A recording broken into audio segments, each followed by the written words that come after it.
Welcome to Raise Them Up. This is a 4-week series that we're doing that's all about purposeful parenting, because this world is crazy, right? I mean, this world is crazy. So how can we parent with purpose? How do we get there right? We don't have it all figured out. So if you are a perfect parent, please, you can teach this class next week, right? Like, just let us know. But that's not us. But we're going to do our best to go through not just what Elizabeth and I believe, but like some things that the Bible supports and how we can raise good children. And when I say good, I mean, how do we raise children well, right? How do we raise them well to love Jesus and love people? And so one of the things that we asked you guys last week was, if you have questions tonight at any time, remember that you can ask us questions for next week simply by grabbing one of those little slips of paper, the note cards that are in the back of the seats. There's a side that's just got lines on it. Write those questions on there, and then at the end of the night, you can just leave that on your seat. We'll gather those up. You can do it anonymously, right?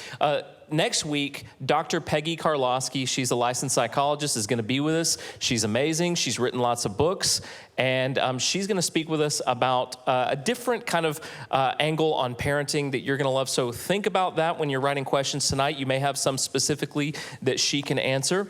But we had some last week. So we thought tonight, before we get into, tonight we're going to talk about two things. We're going to talk about discipline, and we're going to talk about technology. Aren't you so excited? So it's a heavy night, right? Now it'll be fun. We're going to have a great time. But before we get to some of those heavier things, we thought let's answer some of the questions that you guys had from last week.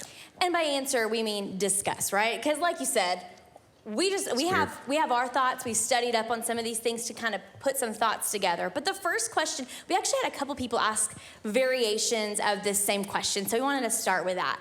And it really focused around co-parenting. Mm-hmm. And how do I co-parent, maybe with another parent in another household, especially if the beliefs and the values that I hold are different than that of the person that I'm co-parenting with. Right, we had a lot of questions about that, and we also had the question that was kind of like, should I send my kids to a public school or a Christian school? And there's a different discussion there, but like the heart of a lot of those questions are similar, which is, how do I parent when somebody else has a lot of my child's attention and they may have something different to say than what I'm saying in my house? Yeah. And so how do we parent that way?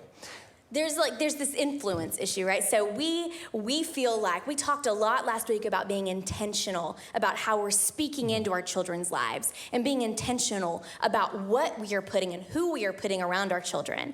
Mm-hmm. But there comes a time, whether it's when they go to another parent's household, when they go to school, when they're outside of our little range of control. And if you're a control fan, you like how it spin on control freak? A fan of control, like I am. Fans.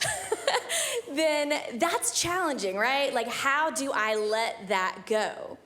And I think that in and of itself is an issue. So then when you have concerns about what they're being exposed to or what they're learning, then that's a second piece. And so what do we do about it? Yeah. And one of the things that Elizabeth and I talked about this week when we were looking at those questions is, a lot of times when I'm frustrated or something, she'll often say, what can you control?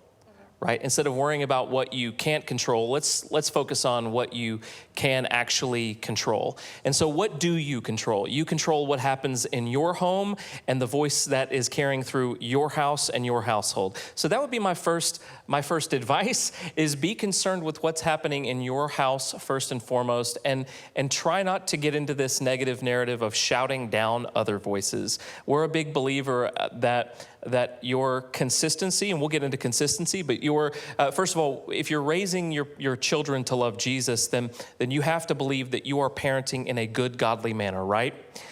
Right? Yeah. Yes, okay, good. We're all still here. We're all on the same page. If you believe that, then you have to think, right, like, this is the voice of truth. Mm-hmm. And so I don't have to shout that voice. This is the voice that's going to make the most impact in my children's life. I will be consistent. Yes. I will be well planned and well thought out. I will be prepared. I will not be overly emotional. And they will hear and know this voice. And I think with that, one of the things, especially as your children, and I'm saying as they get older, but this can start young too. If you're familiar with the term apologetics, this is this idea of like... We are in an apologetics series right now on Sunday morning. So if you've been coming, then you know this, right? And so if you're familiar with that, it applies. You can do this in your home too, right? Where we are teaching our children, not just telling them what to believe, but working through this idea of why we believe it, going to how do we answer those tough questions. And as we're preparing them that way, we're preparing them to stand up to other voices, not in like a, I'm standing up to you, but be able in their minds to process through, okay, this is not aligned with what I've been taught and what I believe and what the Bible says. And as they build that skill, then as they are exposed to other voices, whether it's another parent or whether it's just external voices in general, they are going to be prepared. So these are things we can do in our circle of control to prepare our children. Love that song tonight, Firm Foundation. You guys like that new one? Love it because, I mean, the heart of that song is true for us, but it's true for our children. If we raise our children with a firm foundation in Christ, then it doesn't matter what comes against them. They're going to be able to discern what is true, what is not true. Let's get to that other part of the question. Should I send my kids to a Christian school or a public school? I think this is a great question. I think a lot of parents are really worried about, like, when you want the best thing for our kids. Especially when you're a new parent, it's like, I want to do right by my kids, right? Like, I want to give them the best opportunities they can. I want to put them in the best situations that they can. Our family has a really unique perspective, I think. Like, my house, we were raised around educators. So my father is a professor at Tech. Elizabeth got her PhD at Tech and taught for many years. I taught at Tech for a little while as well. And then our kids have been in public school. They are homeschooled this year. So we're walking that line right now, figuring that world out. It's crazy. Finding it all out. Take all your tips. And then our niece is actually in a Christian school. So we've seen it, right? Like, we've got a little taste of all of it. And one thing I'll say is we've got some good Christian schools right here in this area. So excellent options if that's what you're looking for. One of those that especially that we love here at Life Church is New Colossus, which is a hybrid school. We want to encourage you guys, if you're at all interested in that kind of thing, to check it out. It does say, are there any good inexpensive or free Christian schools? Let me answer that. I don't think so. Right? Like, I don't think, it's like, Elizabeth and I were talking about that earlier. It's like, I don't know what analogy I can give. It's kind of like if you go to get dinner, and this is a bad one. Okay, No, I'm going to say it anyway. I was going to say, like, if you order a burger and then they're like, do you want bacon? You're like, yes, like, that's going to cost, right? Like, the burger wasn't free, but now you're adding costs. So, like, are there good Christian schools out there? Yes, there are. Are they going to cost me? Yes, they will. So you have to weigh that, right? Like, weigh that and know that there are some fantastic options out there, but also, like, plan your finances, people, right? So do we have a series about that coming up? I don't know, maybe. Yes, we do. That's in here after this Wednesday, this set is, Okay. It's coming, people. Stop, like, she rabbit trails me. Like, I will be gone for forever. You were talking about bacon. Okay. Yes, you let me do that too. One of the questions was really honest. It says, what if you feel like it's too late? And I want to take that with another one that says, it says conversation starters are great. If you guys remember, we talked about conversation starters at the end last week. It says, but if they open up about a specific thing that is deep in all caps, how do we respond? What do I do? What do we say? What do I do? So I think these are wonderful. Thank you guys for your really thoughtful questions. What if you feel like it's too late? What if you feel like, has anybody ever parented and thought, I have messed this up, right? Like, I don't know if I can go back from this one. We have gone too far, Have you ever yelled a little bit and thought, well, that's a scar, just created that scar. This is one they will work out in therapy much later. Yes. We've all made mistakes. There's no perfect parents. We've all said things we wish we could take back. We've all looked at the results of our mistakes later in our children, right? And thought, I've made them fearful of me. I've made them scared. I've made them not true. Whatever it is, right? And wish that we could start over again. The good news is that you can start fresh today. Think about however it was in your house growing up. What are some things that you wish your parents had said to you? What are some things that you wished they had encouraged you with? What if they started late? Would it still have made an impact on you if they had said it later rather than not saying it all? So my encouragement is, even if you feel like it's too late, it's not. It never is, right? Especially when we have the Holy Spirit, when we have God on our side, because what we know is that there is so much power, and there's things miracles that we never thought could happen. You see restoration in relationships that happens simply because God. And so you do you. And you trust God to meet you. Even if you feel like it's too late, you trust him to meet you there and just see what happens. Now, what if they want to talk about deep things and I have no idea what I'm talking about? Yeah, it's scary, right? Yeah. Like you open up that door and you don't know. I mean, you have kids, you have no idea what's going to come out of their mouth sometimes, right? And so I would say, prepare yourself. Don't walk into these conversations empty-handed, meaning you have prayed, you have prepared, you got the Holy Spirit with you, and you are saying, if I don't know the answer, if you ask me something and it just shakes me and I don't know where we're going, we're going to sit down and figure it out together. Yeah. That goes back to that apologetics thing I was talking about a few minutes ago, right? We're going to sit down, we're going to work through it together, but don't be afraid because our fear is going to show up in that relationship. They're going to know that we are purposefully avoiding some things. And what that can do is it can paint this picture. It can paint a couple things. One, you can think my parents don't want to talk to me about these things. But two, I think that sometimes when we fully avoid conversations and topics, one, they're going to learn about things from somewhere else. We talked about that last week. But two, I think it can build this idea that some things are so bad, we can't talk about them. Right. And that's a dangerous spot to be in with your kids. If they feel like things are off limits, then if that's the message we're sending, then we're gonna find ourselves in a place where they need to have those conversations. Yeah. And you're parenting towards goals, right? So if we said one of our 5 goals, one of the things is that we create a relationship where our kids trust us, right? They want to have conversations with us. So if uncomfortable conversations are off limits with you, then they're not going to have them with you, right? They're going to learn that if they have feelings that they've got to work through that are complicated, or things that they feel or they're thinking that are, they're not great, then you are not going to be the person that they go to. But they probably will go to somebody else. They're either going to go to somebody else or they're going to deal with it in an unhealthy way. Yeah. And sometimes, I'll end with this and then we'll get into tonight, but sometimes we think our kids want to have really deep conversations and they really don't. I feel like we've all had that moment. You ever been there? Like, you're like, oh my gosh, they're asking me about something real deep. You try to explain Mom, it like, I need to talk to you. This is a real story. Like, Evan and I were walking outside one day, and we were walking, and it was fall, and he goes, Dad, am I gonna die one day? And I was like, he was 3. I was like, oh my gosh, it's happening. This is a moment.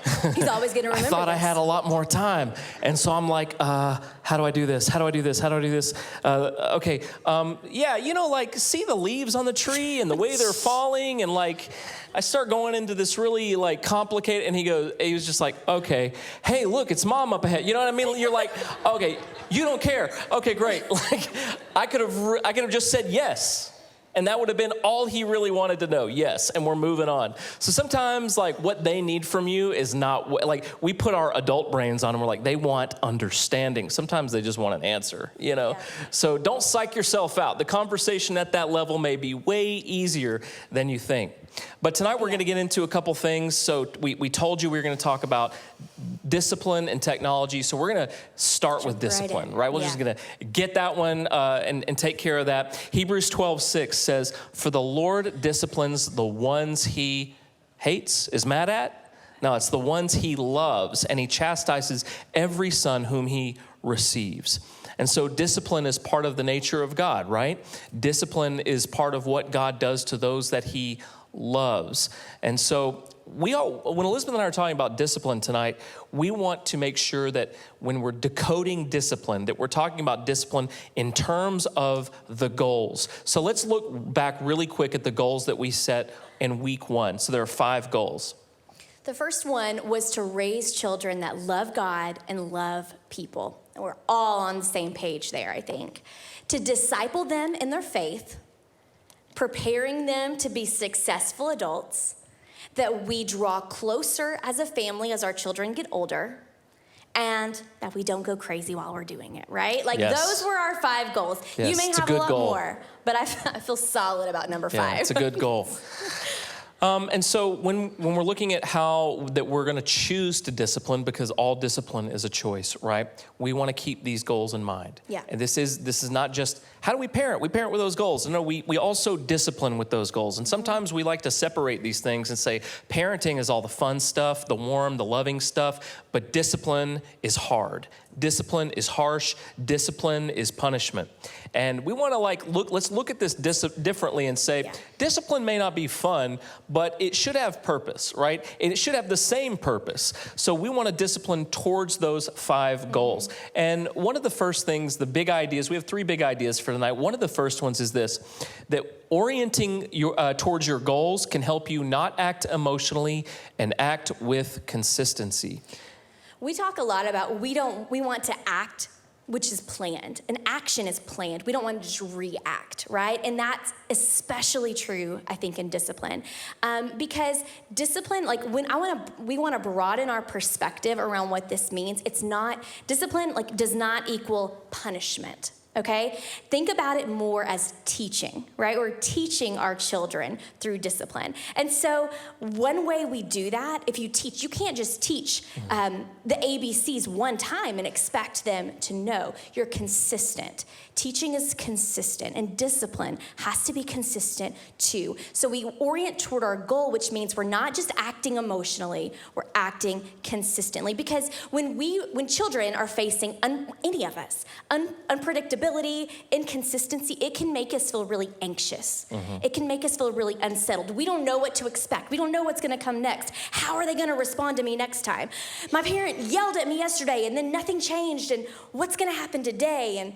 And so I think that this can lead to a lot of response that wasn't our goal when we were choosing to discipline. But on the other side, consistency lets our children know what to expect. So it strengthens their sense of stability. So when we are being consistent in the way we're teaching them through this discipline thing, then we are strengthening their sense of security. Right. Their understanding, their trust having in the us. same response to the same action, right? So if they do a thing and you respond today this way, then tomorrow they need to know you're going to respond the same way. If you threaten to do something, parents, you got to follow through. Anybody ever made a threat and thought, what have I just done? We've caught each other. We've been like, did you really want to say what you just said? Because now what? We were on the way to I don't know, it was Gatlinburg or something like that. And the kids started to kind of, do that pre-arguing, the precursor to the stuff. And Elizabeth goes, if you guys don't stop, we're going to turn this car around. We're going back And I was home. like, I'm driving. I was like, what? If they don't stop, we actually have to turn the car around now. Please, Lord, please let them stop right now for all of our sakes. But consistency says, when you say you're going to do something, you do it. Right? If you're going to threaten something, better be something that you're willing to actually walk through every time. Because if you don't, then there is no consistency. Do I have anybody that works service jobs, you're in the service industry and your schedule changes week to week? I remember doing that, and I remember feeling so stressed, right? You're waiting for that schedule to come in. You have no idea when your hours are going to be, what your schedule is going to be like next week. We love it when we know what's coming next. We love it when we know what to expect as adults. So our children are the same way. They love to know how we will respond, for better, for worse, right? They love to know that when they do something wrong, that you're going to have a response to it. Even if they don't like it, they like to know what the response is going to be. But let me say this about consistency. Consistency doesn't mean that you're doing it well, right? Because you can consistently be a jerk. Hello, right? You can consistently be hard to deal with. So consistency doesn't mean that you're parenting well. So what we want is good, consistent parenting.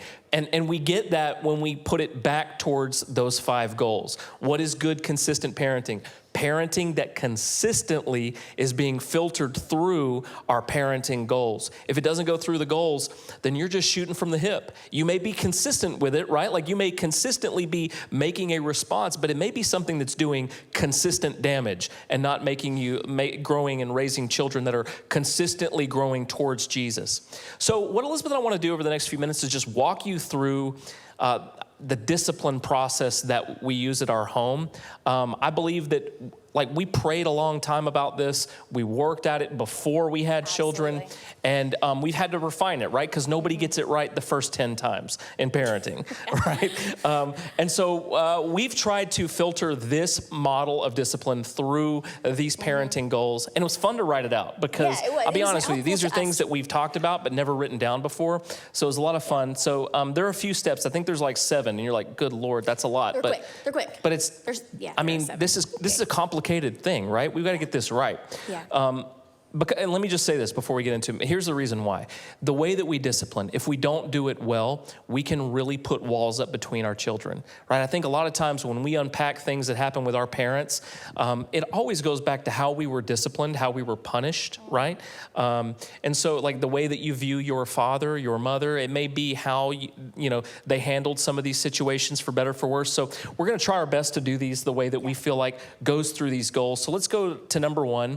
Number 1 says, we are firm, but our emotions are not on display.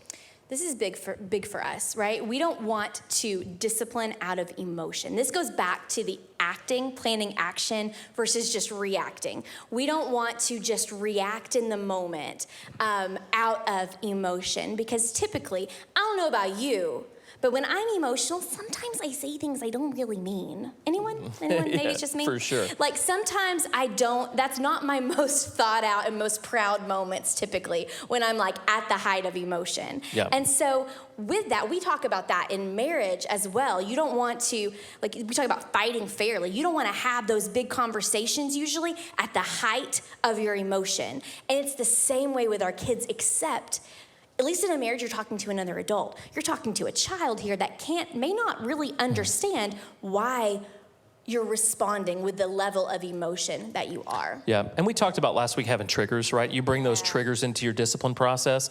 You don't know why you're so emotional about this thing, but now you're emotionally responding to your child, and like it's so much for them to take. And I think we are hyper aware of this because I don't know if any of you guys are like Enneagram people, but we're both Enneagram 3s, which means like when it's time to like agree together and we have differing opinions, like we can butt heads real fast and want to figure it out right now. And so emotions are a big deal. Like we had to early on in marriage, go like, you are so emotional and you are so emotional. We're both so emotional and we're never going to figure this out because we got to figure it out right now. But everybody's mad. So like with our kids, we're like, we've got to figure this out, right? And so I think one of the good things about this is if you practice this part and say, I don't want to be overly emotional with discipline with my kids. I don't want to be out of control when I'm disciplining my children. You will, as you do this, get better at your regular relationships with doing the same thing. Boss says something at work you don't like. I'm not going to be overly emotional in this moment, right? I'm going to be calm and collected and think about what I need to say next. Same thing with your spouse. And I think all of us could stand to get a little better at not reacting out of emotion, right? Absolutely. So we want to act, not react. And somebody said, how should I discipline? That was a question last week. How should I discipline? What method? I don't know. I don't know what method works for your child, but I can tell you what we've done. And one of the things that we started early on with our kids was timeout. Good old-fashioned timeout. Anybody ever been put in timeout before? We had it at my house. It was the corner of shame. We had wood paneling and you had to go find this specific corner and just stand in it forever. It was terrible. Probably 2 minutes. It was not 2 minutes. I swear my parents would forget about us. They'd forget. It was so quiet.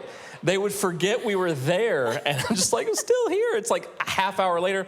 So we do timeout. And one of the things that we do with timeout, we've modified the old school thing. So they just sit by our front door. They don't have to face a wall or anything, but they sit by the front door. But one of the things that we do is the amount of time that they stay in timeout is the years old that they are, right? So at 2, you're staying in 2 minutes. Not a lot of time. But for a 2-year-old, that's forever, right? But we do have a rule. This guy.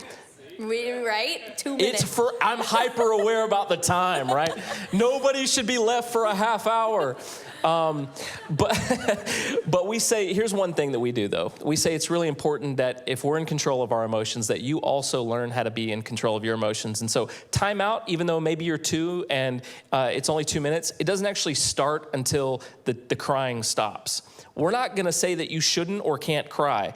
Go ahead, get those tears out, and when you're done, we go to the microwave and start the timer, okay? So that may seem like crazy, but it's been really good with saying, like, get those out, and then we'll start. We'll give you a minute. It's not an unsafe place to feel emotional, right? Yeah. We all feel emotional, but we do want to start learning how to gain control of ourselves emotionally. And for us, that worked by saying, this portion of the time, because this time out is really meant to reflect, and you're not doing that when you're screaming and snotting and all of that, you know? And then obviously I think, you know, if one of your goals is that you be a tight-knit family, one of the things is, like with discipline, remove the thing that is causing you distance, right? Like, is it a video game? You control that, so remove it. Is it a phone? Remove the phone. Is it going out? Remove the going out. Like, remove the thing that's causing distance, and that can be a way that you do it as well. But whatever method that you choose, we're not doing it out of anger, right? It's a calculated decision that we're making, the best that you can. So number one was we're firm, but our emotions are not on display. And number two is we build connection. Here's my word, not shame. Not shame not corner. Not the corner of shame, apparently. No, this is really important, I think. Everybody's like getting a real look into my... I know, right? I'm like, oh, gosh. I'm sorry. This is, I'm working it out, everyone. We're through this. I'm working through this over here. No, but really, I think connection here, so discipline, if discipline happens outside of real connection, then it goes back to just punishment, right? It's not this teaching. And so it's not just about you should be ashamed of what you did, but it's let's talk about what happened here. Mm-hmm. So we spend some time in this process we just talked about with the timeout, and the time starts when the crying stops. Our kids are older now, so a lot of what we do happens around conversations and communication. So talk about what happened. Let them know, you know what, you made a mistake. Guess what? We all do make mistakes, but what's really important in these moments is understanding, you know, why you did what you did, what it was, why that has consequences, or why that's not acceptable in our home, or whatever it might be, and then dealing with sometimes the natural consequences to that thing, but sometimes the punishment that we have there. But we're connecting. Yeah, the part about connection, I think, is this idea, like, we've all made mistakes. Right, like we've all like. Can you relate to a time that you've done something similar? Right, like I remember Elle broke something one time. She dropped something and broke it, and it was very traumatic. And I think it was like the first like little device thing that she'd ever had, and she was crying. And I remember saying, like, I did that too. Like last year, I did that too. I also cried, right? Like it's okay. Life is full of these little moments, and Daddy has them just like you're having one right now. I promise you, you will get through it. And I think when we have these moments where they are in the middle of discipline, and yet we can still say, I've been right where you are. It helps them know that Mom and Dad are still for me, on my side, with me. They want something better for me. So we often, like in the middle of those moments, we want to make sure that they know you are not your mistake, right? Like this thing that you did is not who you are. It's something that happened. And so we know that you are better than this, that this action does not define who you are. And we'll say, like, do you agree with that? Oh, yes, Daddy, yes. Like, yes, you do, right? So we want to build connection, not shame. Let's move to number three, because number three is one of my favorite. We work to change the belief, not just the behavior. So we don't want to just, in the short term, modify behavior, right? Like it's really about that long-term heart change.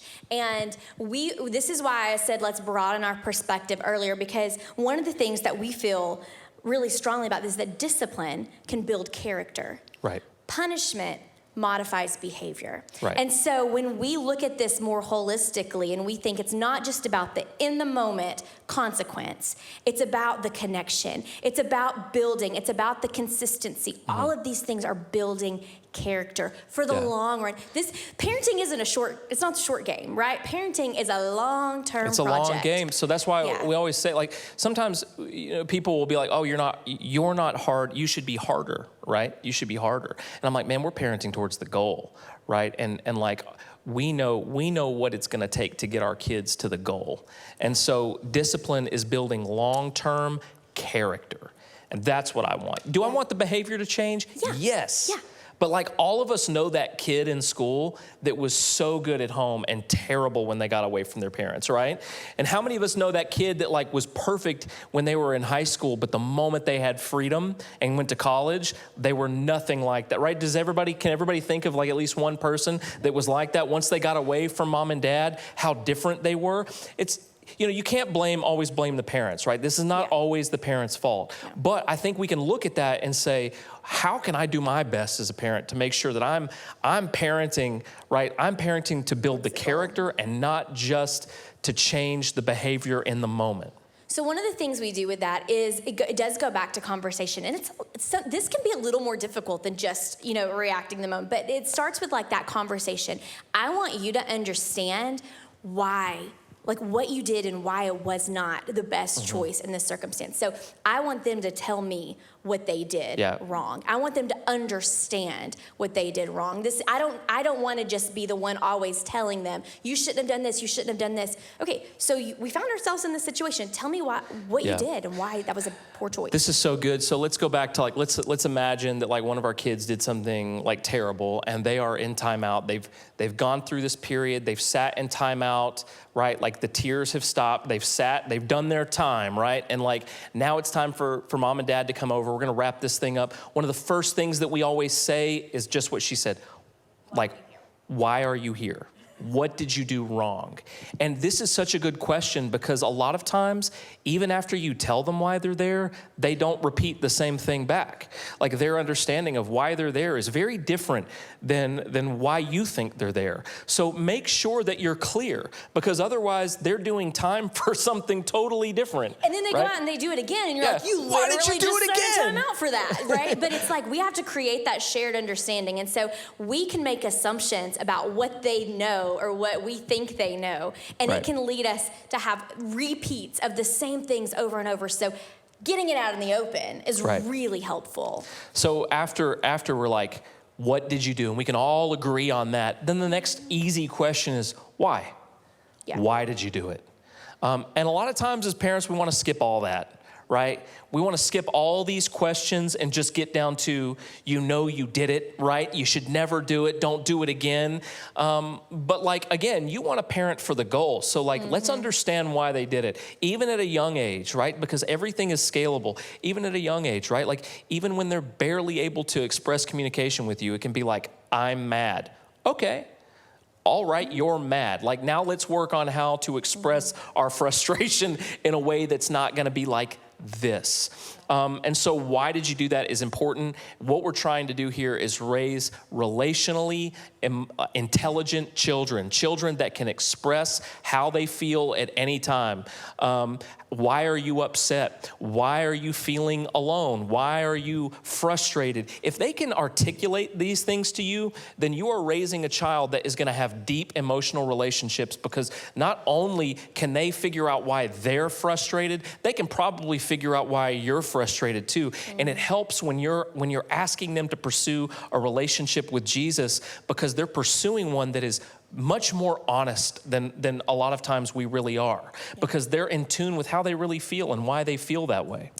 And that reminded me of something I meant to say last week and I forgot. And that is one suggestion. If you are in a place where you feel like, your child is struggling to express how they feel, I would really recommend, there are so many great resources like emotion or feeling wheels and charts that you can use that help them. If they just say, I remember at one point with one of our kids, the way that they were responding was just very out of character. It wasn't how they had been. And when we would talk to them, it was like they couldn't put it into words. And so we sat down with one of these things and was like, how do you feel? And it was like, I feel upset. Okay, well, upset can mean angry. Upset can mean scared. Upset can mean, there's so many things. So we started working our way through the wheel. And as we did that, really the word that they were looking for was anxious. The way you deal with a child that feels anxious is very different than the way you would deal with a child that feels angry. And so just that word upset wasn't giving me the information I needed. And so work with your child, you know, and a resource like that can be really helpful. If you have trouble finding one, let me know and I can help you get one. But I wanted to plug that because I forgot last week. So good. So good that you said that. And like some of you may be thinking, God, this is a lot of work. Yeah, it is. That's what this is. This is a lot of work. And if you want to do it well, like it is a lot of work, right? Because like it would be nice to sometimes just get to yell and like that'd be easy, right? Like that's the easy thing, to just yell and like be like, do it. And we've all been there. We've all done it, right? Yeah. But like you can see how like, man, your child can't articulate the right thing, but finally you get to it, and the way that you get to parent them through their anxious feelings, man, that's so valuable, right? Like that's what we wish somebody would do with us, right? Yeah. So number 3, we work to change the belief, not just the behavior. We definitely have to move. Yeah. Number 4, talk to them about why this is hurtful for you, for those involved, but also for them. So we don't have to talk. We slow down. We don't have to talk that fast. I barely got that. How can we do things different next time? Find some solutions, why this is impacting more than just them. If we can begin to also build this understanding that your behavior doesn't just affect you, but those around you. And it's not to put the weight on them of, I don't want my children feeling responsible for my happiness or my joy, but I do want them to understand that their actions have implications that go beyond their immediate circle, right? When you say that to your sister, do you understand how much it actually upsets and hurts her too? So I know you're frustrated, but she's hurt too. Do you know that? Like those conversations are good. So we talk to them about why there is more involved with the hurting, why it hurts them, why it can hurt other people. Number 5, we work towards apologies, right?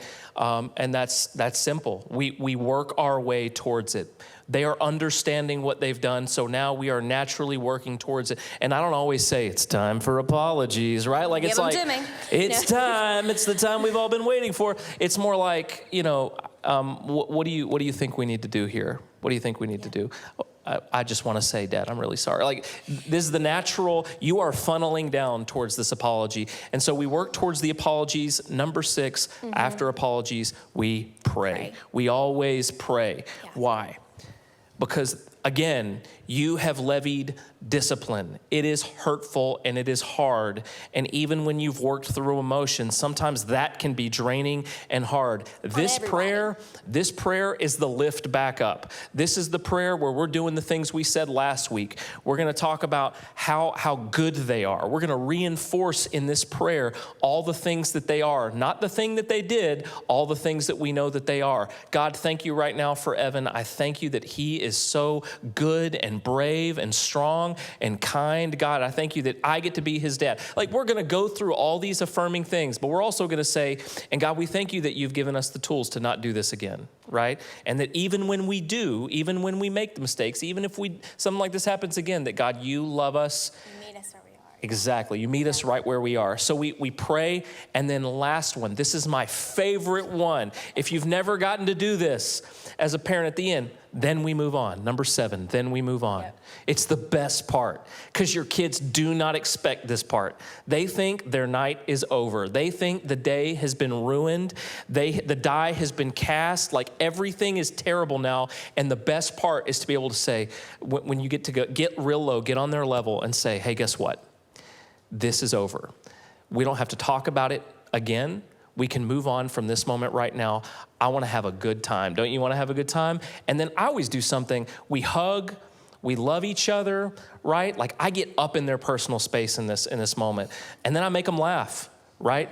And you know how to make your kids laugh. Be silly for a minute, because if they've been feeling sad and you can make them laugh for even a second, it is the nice pressure release that says, Mom loves me, Dad loves me. It's going to be okay. And the day doesn't have to be ruined, right? Like I don't have to keep carrying this weight, carrying this shame just because I did this. Yeah. So that's my favorite part. Number 7, then we move on. We move on. I love it. And speaking of moving on, we're going to have to skip a little bit because yeah. But the big picture of this next piece that we're kind of skipping over is just be vulnerable when you make a mistake too. Yes. I think this is important. We model these things for our kids. So when I mess up, because like none of us are immune to that. When I'm having a really bad day and I just kind of like lose it instead of talking through all the steps, right? Like I'm going to go to them and I'm going to be vulnerable and I'm going to say, that was not you, that was me, and I apologize. And that in and of itself, modeling that vulnerability to them goes a long way. Yeah, all these steps, we do these steps, right? Like we don't sit in time out ourselves, but I wouldn't mind it sometimes. Like I'd be okay with it. It'd be great. That sounds awesome. Sounds real nice. I get quiet time. It sounds amazing. No. But we work through the process, right? Like we will acknowledge these things. And I've done this so many times. Like guys, I'm so sorry. Like first of all, I know what I said was hurtful. I know I upset you guys. I didn't mean to do it. I had a bad day. I took it out on you guys. I'm so sorry. I love you guys. Will you please forgive me? Right? And working through that process with them is so good. So make sure you do that. It may be uncomfortable, but it's only uncomfortable the first time, right? Yeah. After that, it's easy.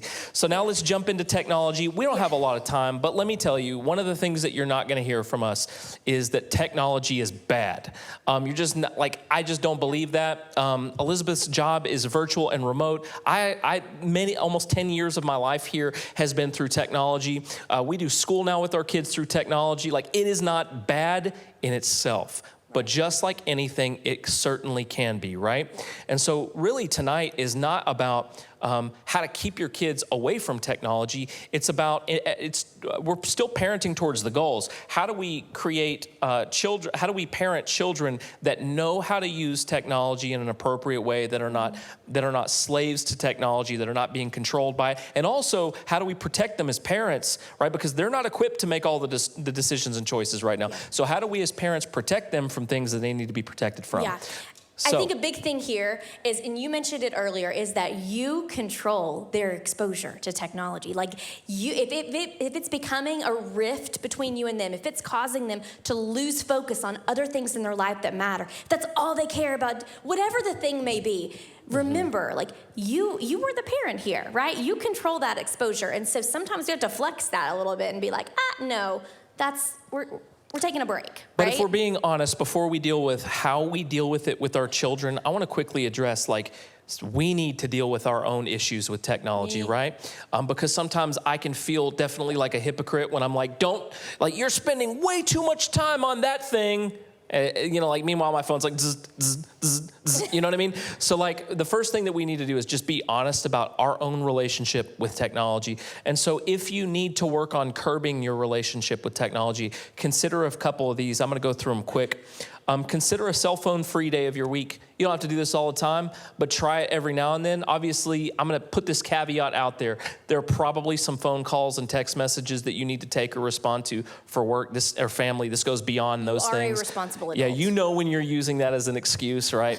So consider fasting your phone. This is awesome, right? Like if you've ever been around somebody that's given a full 30 days to not being on social media and not playing games on their phone or whatever it is, that surfing the web, whatever it is, buying stuff, and you're just taking calls and just taking like text, it will change your life. Sometimes it'd be great, right, to go back to a dumb phone for a week or a month, right?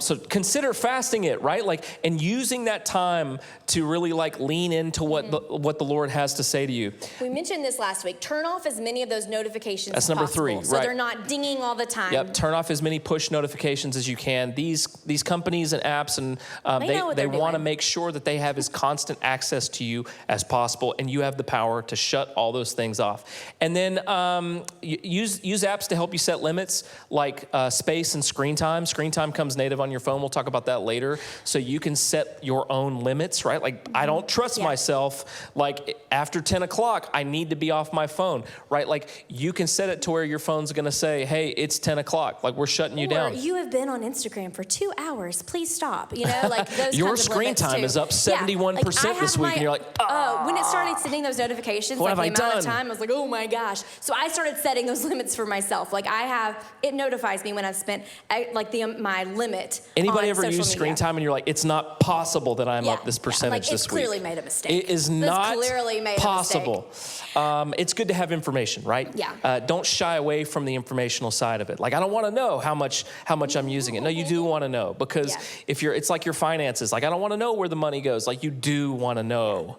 You do, trust me, you want to know. And then prioritize in-person conversations. I don't know how else to say that, but like our in-person conversations have to take a precedence, and you can model that for your children and your family. And so important conversations don't need to happen all the time over text message. Yeah. And so find a way to go and see people and bring your kids along. Once we deal with all of this in ourselves, right, then we're better positioned to really help our kids through this. And so setting healthy boundaries for them and one way to do that is model good usage of technology. Use it to communicate with your family. Use it to FaceTime with friends, grandparents. We have a family group chat, and like our kids love sending funny pictures. Like, use it in a way that connects and brings people together instead of just using it as something that I use in isolation to distance me from everyone So we're talking else. about like how to use technology the right way. And there are 5 ways that we think you can use it, model it well. And the first is to use it to communicate with family and friends. Like if they see a healthy relationship with technology where like this is being used to communicate with loved ones and like, you know, you send silly photos to a family group and they get to see it and be a part of it. Like they're starting to understand healthy uses of technology. Number 2 is to use it to learn with them. If you have small, young kids, there is so much incredible educational material on the internet, right? Like who knew? A couple weeks ago, we showed images from the James Webb Telescope. I think I mentioned it last week because it blows my mind. But like my children are fascinated with space, right? So we got on the computer the other day and just sat there and looked at some of these images and like looked at video from the Mars rover, and it was just blowing their minds. And we were talking about like when you see light that comes in from stars, it's actually light from the past, and their minds were just like, I can't believe this, you know? But like this was an amazing way where we were able to say, look at how technology is helping us see the world in ways that, you know, previous generations of humanity have never been able to see it. And think about how many, like the worship songs that we sang tonight, like we're only able to sing those because you can pull up YouTube and hear them and transcode them, and like we have access to so many sermons and songs, and we're living in an amazing like church renaissance when it comes to access to what is happening in the spiritual world. So like there's amazing things out there that we can use to learn with our children, to grow with our children. So that's definitely number 2. And then number 3 is be involved. Yeah. It's really easy. I mean, this is the thing, right? It's really easy to give them an iPad and walk away, and it becomes the babysitter. We all have those moments too, right? And if you have the safe things set up, you can do that on occasion. But that's not the point of technology. We need the quiet, but don't let that be the way you get your quiet, just because there is so much information accessible and available. And we have to be more involved and aware of what's happening and what's coming into our children's eyes and ears. Number 4, we'll spend a little bit more time with number 5, but number 4 is have healthy boundaries. And so this is really about like, you know, we're fencing, let's talk about time, right? Like how much time are your children utilizing technology, even when it's a positive use, right? Like even when they're doing good things. We're not talking about like babysitter time. Like we're even talking about this learning time and FaceTiming with people. Like how much technology are they using? Like our kids are right now through their homeschool program, they're doing a lot of their school virtually.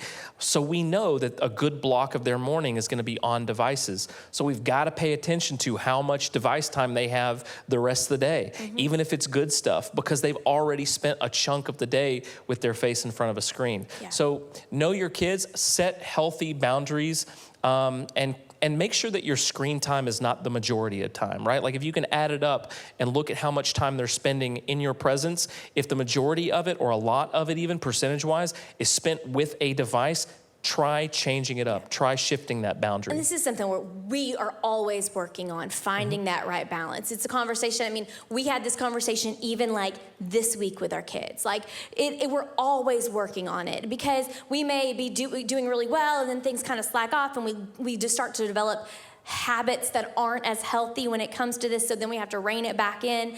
It's an ongoing thing. Don't think that you'll ever have it all figured out, but just keep working toward finding the right balance there.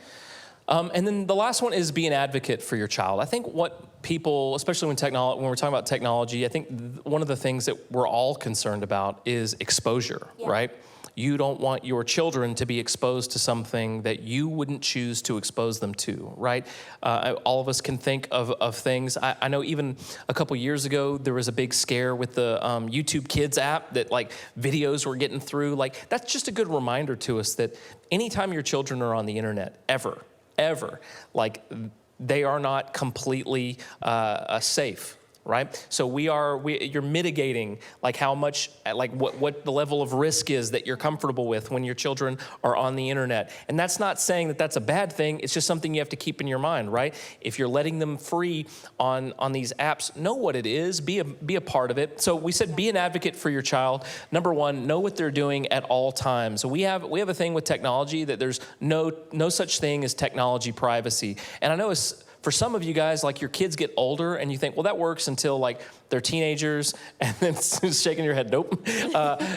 Like maybe they want privacy. Like, I don't know. We didn't have that stuff when we were kids. So like there was no, like my parents could walk in like our bedroom at any time, right? Like there's no privacy, right? Like that door can be open anytime. So we kind of look at it similar with technology and our kids, right? Like this is your open door policy, right? Like you don't have device privacy. That's not how this works. We're going to choose to protect you as long as we're parents. We've got access to everything that you've got access to. We know what all your passwords are. We check everything. We see every message. And like you can drive yourself crazy with this. So make sure that you've got like a healthy mental state when you're doing this stuff. But part of it is safety for our kids, right? Like our kids know that when it comes to these things that we've got their back too. There's nothing that's going to be sent their way or something that they're going to access that we're not going to know about. And we worked with our kids, and we had them do like a technology contract, basically, as they got more access to technology. And if you want more information, I can share you some of the things that we included in that. But it's things like where you can use technology. You know, it's not in the bedroom with your door shut. You know, when you can use it, who you're talking, like all of these things were part of that. And like devices don't go to a bathroom with the closed door either. Yeah. Like I know that's silly, but like there are lots of rules, things that we allow, like you would allow like a spouse to do, and you would never think anything of it. And you have the propensity to allow that down to your children because this is normal behavior. We don't misuse technology. Well, we're healthy adults and we know how to use it, right? But your children are not. Yeah. And so you have to safeguard your children. Set those expectations up front though. Let them know these are the rules around this. And with that, it can go away at any time, right? And so that's one of the ways we protect them. Another part of that is there are lots of things that we have to approve, and not just one time. Everything. Yeah, we approve every app. We have to approve every app before it's added. But even with that, there are certain things that it's like, okay, we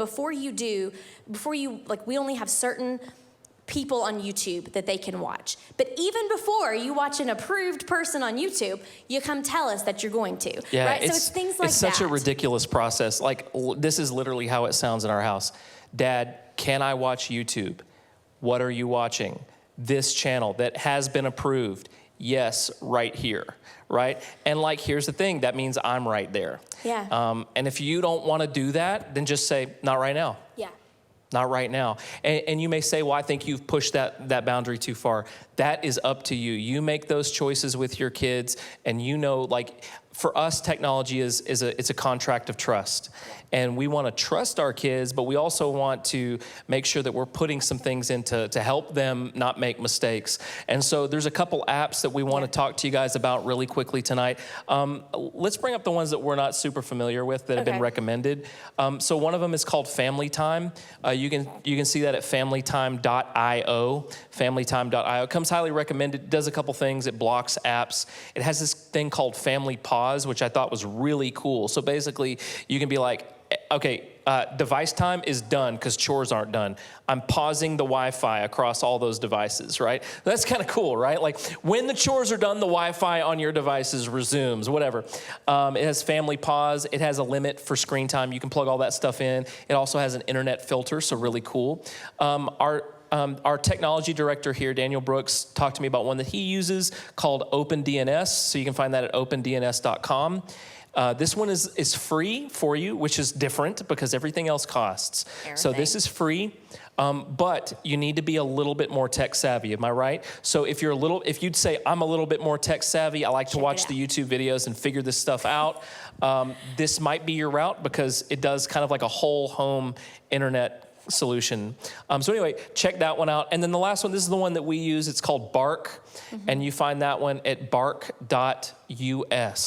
And tell them why, because Elizabeth, you really kind of spearheaded this in our family. Yeah, so we have, if you use iPhones, if you use Apple, there's a lot of things natively on that, like screen time, there's device protection for your browsers, things like that. But I wanted something to also monitor content, monitor, and to notify me, right? Like, I didn't want, and the funny thing about this is it very much works. Bark does content monitoring, it does internet filtering, it also does location tracking, if you use that. We have another app that we use for that, but it does all of these things. And so what I love about it is it's so easy. I set everything up. I put all of my kids' devices. I can monitor them from my phone, from my computer, whatever. But it also sends me alerts. And someone else had told me about this, and it's things like, it'll send okay, here's an example. One of my kids sent a text to them one day. They were joking about something, like they were literally in the same room, like laughing. And one of them said, "You're a meanie." You're a mean. I got a bullying alert from Bark, right? But what that tells me is I would get it if it mattered. I've got another example. Yeah, let's show that picture. Let's show this example because you just need to know this. So I got this Bark alert, and this is what it looks like. I'm gonna go so you'll look at the see, wall. this is a text with their Aunt Amber, their Aunt Samantha, with their Gigi and their Mimi. All right, so yeah, basically right here, you can see our text thread. For those of you who don't know, my brother just had a baby, and he is talking about how this beautiful newborn is starting to finally drink He's milk. been in the NICU. He's been tube fed. He's drinking, everyone. He's drinking. And so we get a drug and alcohol related content flag. So, and that's because he's like, yeah, he's drinking. I'm like texting my brother, like, what are you sending to my son? Here's what I love. Here's what I love, though. If it's catching that, it's catching all the other junk that you don't want. And like full disclosure, our kids have phones, and like I never intended to get them phones this young, but like they were doing a lot of shows in Crossville. They were away from us at there were hours of time that we weren't around them, and we just thought, you know what? Like we really want to be able to get a hold of them. We want them to have a way out if they need it. So we got them devices, and now we're in this whole world. We thought we had years before we had to deal with this stuff. So we fast-tracked it. Yeah, so here we are with it. But like some of those kids that they're in shows with, like they have these group texts, these group threads, right? And so some of this stuff was coming through one day, and this is how this made me feel so good about what you were doing. Like all of a sudden, some of these texts start coming through, and these were not Crossville kids. This was like a school thing, I think. There's a school text thread, and there was some really hateful stuff coming through. Just, there was some foul language and whatnot. She immediately gets the alert on her phone. She's seeing it immediately in real time as these text messages are being sent. And then I'm talking minutes later, our son comes walking in the door with her, and he's like, "Mom," and he holds the phone and he goes, "What do I do about this?" And it was so good, right? Because you're like, man, this is everything coming together. Yeah. He knows she sees it, right? Like it's not a surprise. But because he knows that she sees it, he's like, help me. I don't want this. How do I get out of this group? What should I do? And so we want to recommend this app. All of these things other than OpenDNS are paid. But for us, this was an easy thing to pay for. So worth it to us. Whenever he came in, we talked about how, in those moments, how do you respond? And ultimately, he made the decision to leave the group text. Okay, sorry. She said, what did he do? She's like, finish the story. Finish the story. I left you on a cliffhanger. What did he do? Yeah. So the big thing was, sorry. God, I love good narratives. So basically, just to finish it for you, he was like, I want to leave this group, but it's that kind of struggle when you're like a preteen, like, I want to leave this group. I don't want to totally anger all these kids. Or make them feel them feel weird. Like there's still people that I know. Like, what do I do with this? So we just said, Elizabeth was just like, why don't you just tell them you don't like group texts? and leave it. So he left it. They added him back. And finally he was like, guys, I'm just not into group text. I'm too busy. So he left. And then it stayed, and it was nice and wonderful, and we were able to get him through it. So bark.us, check that out. And then what was the other one? Familytime.io and opendns.com. And it really brings us to our closing last thing, and that's this statement, that any of these things, find what works for you. But at the end of the day, these are products that don't work unless you also have the trust and the communication and the ongoing consistency and the monitoring in real life, in real time. These don't substitute the parenting that comes alongside technology. An app's not going to parent for you, right? Like an app just gives you information, so you have to figure out what to do with it. But this has helped us, like we talked about earlier, you don't want to shy away from the information, right? Like you want to know all the things. This is one of these things will help you get there. But ultimately, the use of technology is always built around trust. And the thing about technology is you can take it right away. And so that's the thing we want to leave you with tonight is technology is not something that any of our children they have to have it, right? Right. It's not. And I would say that even in our relationship, right? Like if it's causing a problem, we can simply put it away. And so with your children, with all of your relationships, if technology is becoming an issue, remove the issue. Then you can fix the stuff in here that needs to be fixed, or work on your kids and fix the stuff that needs to be fixed. And slowly, if you feel like introducing it back, you can introduce it back with some new parameters and new limits. And we know that our children are probably not the ages of a lot of yours, and you've probably had to deal with some heartaches in this area. Listen, our goal as parents right now is how do we keep them from seeing stuff that we don't want them to see? There's a lot of pornography on the internet. Like, how do we keep our children from seeing this stuff? Because, when your eyes are open to that, it can change your thought patterns. So at all costs, we want to protect our children from these things. And I think that the route that we're trying to take is to help them understand why a person wouldn't look at this stuff. Why would you not look at it? Because if we can work from that angle to where we can help them make good choices, then hopefully in the future when they're presented with the option, they'll choose well. But even if they don't, right? We want to parent them through those situations as well. Yeah, because the conversations that come alongside this are, why do we, so we made this contract, we have these rules, why do we have them? Well, because there's a lot of stuff out there, and let's talk about it. Let's talk about why we avoid it. Let's talk about, and like those things alongside these supports. It's just like conversation starters don't fix everything, but man, they could be a cool resource and support. It's the same thing with this. So we still do the work of parenting, right? All of us. We're still got to show up every day, be intentional, parent toward our goals. But these are some things that can help us along the way, right? The trust, it doesn't work without that trust and communication. That's what we're building for. Thank you guys for coming tonight. We're going to pray, and then we want to make sure please leave us questions for Dr. Peggy, who's going to be with us next week. She's going to do an incredible job. We're so excited that she's going to be here. But Elizabeth and I are going to hang around. If you have questions, maybe we can answer it. Maybe we can point you to somebody that can. But otherwise, let's pray, and then we'll get out of here tonight.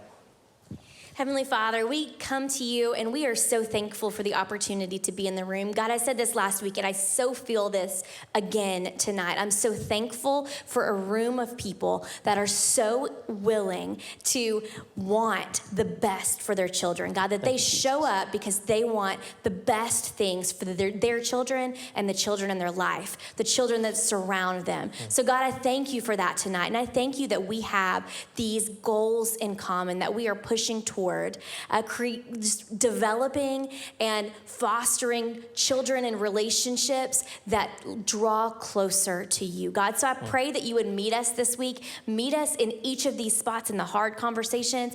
God, we know that oftentimes when we are very intentional, the enemy tries to come against those things that we're working on. And God, so as we're focusing on our parenting, as we're talking in these conversations, I just pray for special anointing to the Holy Spirit meet each of these people, each of these individuals where they are with their children, and that when the enemy tries to come against those relationships, God, that you would just give them the tools to stand up against those attacks. God, we know your Holy Spirit. We are so thankful that we don't parent alone. We don't do this in isolation. We thank you for every piece of wisdom and guidance that you provide each and every day. We thank you, we praise you, and we give you all the glory. In your name we pray. Amen.